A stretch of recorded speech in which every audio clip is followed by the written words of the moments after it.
That's the cross to me is where the vertical meets the horizontal. At some point you get so good at lining up with the vertical that the horizontal plane ceases to be in your awareness. You're not thinking in terms of what comes next. What am I going to do this afternoon? There's a workbook lesson in the Course that says, I place my future in the hands of God.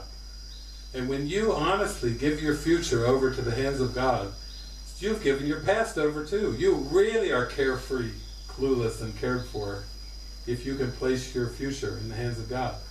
The ego doesn't like that at all. The ego says, you've got to have a plan. You're not even going to make it on planet Earth if you don't have a plan.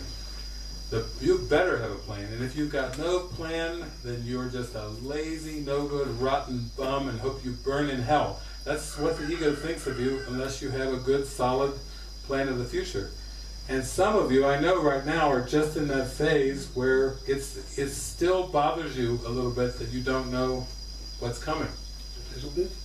Or more than a little bit. A little bit or more than a little bit. Because the ego is down there going, don't be so irresponsible. But I found that the more trusting I became, the more I allowed the miracles to come in and experience the miracle and the joy of God, that it was irresponsible of me to plan the future. It was actually arrogant instead of helpful. Instead of being personally good and responsible, it was actually arrogant for me to try to think. That's actually, this morning while you were having your expression sessions, when I was just sitting in there doing a music meditation, that's what came to me again. It always is the same lesson, is that miracles are involuntary and they should not be under conscious control, and that actually, if I'm really, really super honest, that neither I nor anyone knows actually what the future holds. We don't really know. We put a lot of effort into trying to figure out something that we really don't know.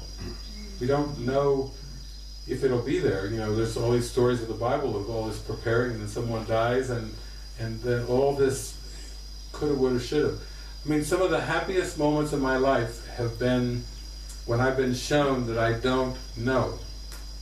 One time back in the 1990s, my girlfriend and I were taking a road trip, and I had taken a number of road trips, and I had this thing in my mind called road trip, which is you have a destination and you proceed toward the destination, and then you have all these encounters and experiences along the way.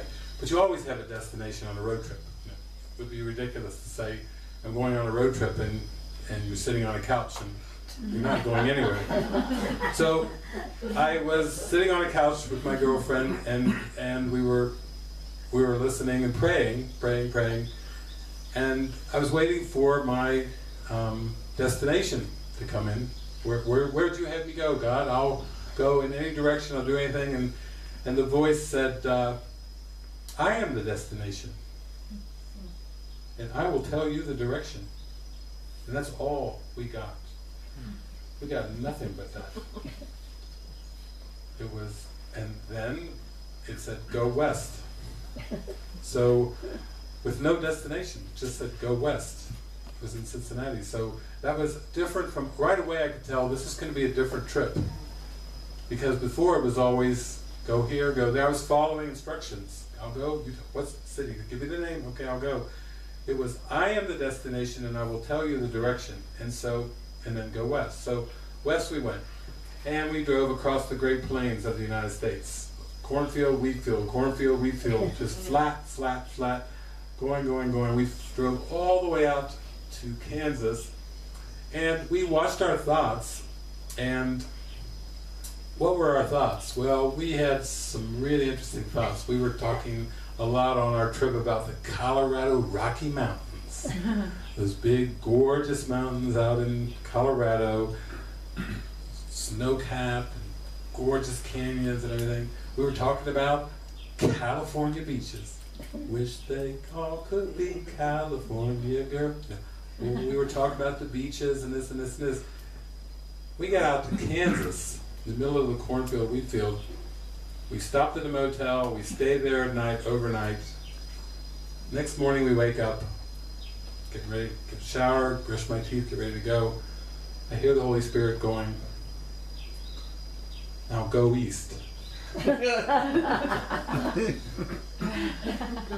First of all, I had to deal with the fact that I've just driven cornfield upon cornfield upon cornfield out into the middle of the Great Plains of the United States, and now I'm being told reverse, go east, the exact opposite direction.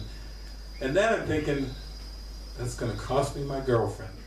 That's going to cost me my girlfriend. That kind of stuff.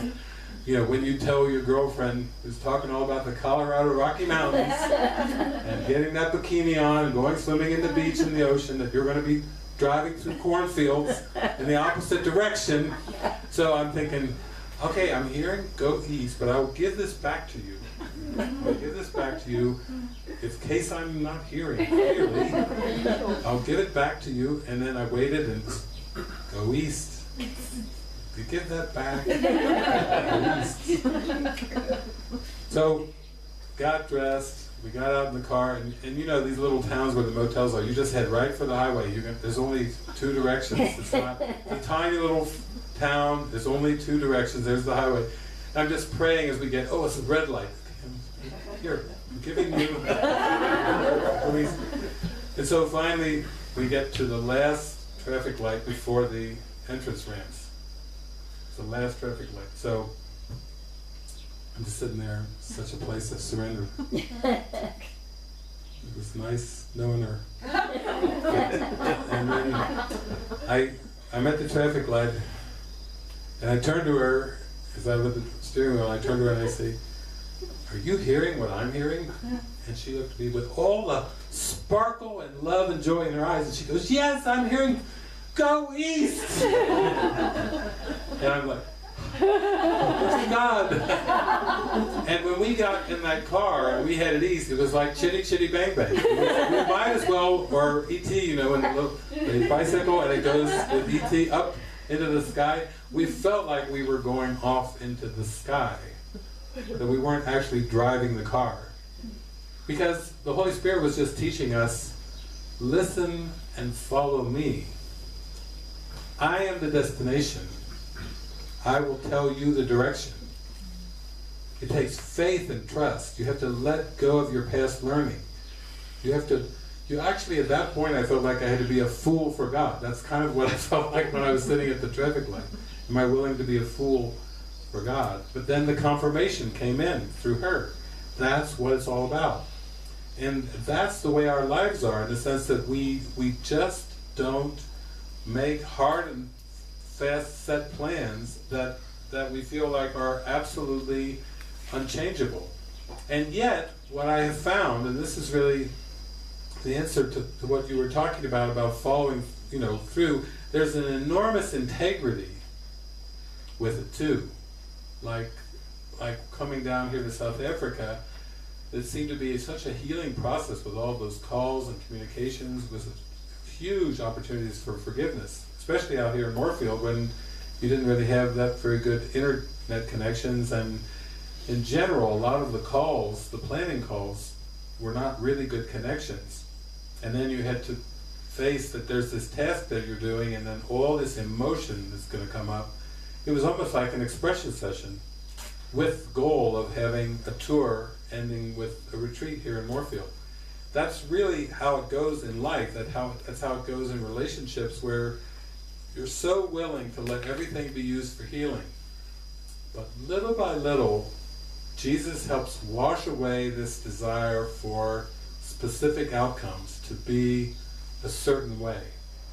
We start to realize that our presence in our heart is what it's all about. And it's not about these specific form outcomes. The outcome is peace. The outcome is happiness and joy. But we're not used to thinking of emotional outcomes. We're all trained to think of form outcomes. Did they get married? Did they get divorced? Are they still together? Major question. Pointless to the Holy Spirit, because the Holy Spirit knows everything's one anyway. And there is no comings together and partings. Did they get the job or not? Big question to the ego, pointless to the Holy Spirit, who knows that your only job is forgiveness and that you are it right now. Should I stay? Should I go? You know, there's all these things that seem to be really important to the ego, but are pointless to the Holy Spirit. So we need to follow along to be trained to come into that state of clueless, carefree, and cared for. But once we come into that, we will know that that was what it was all about, that everything else was just preliminary.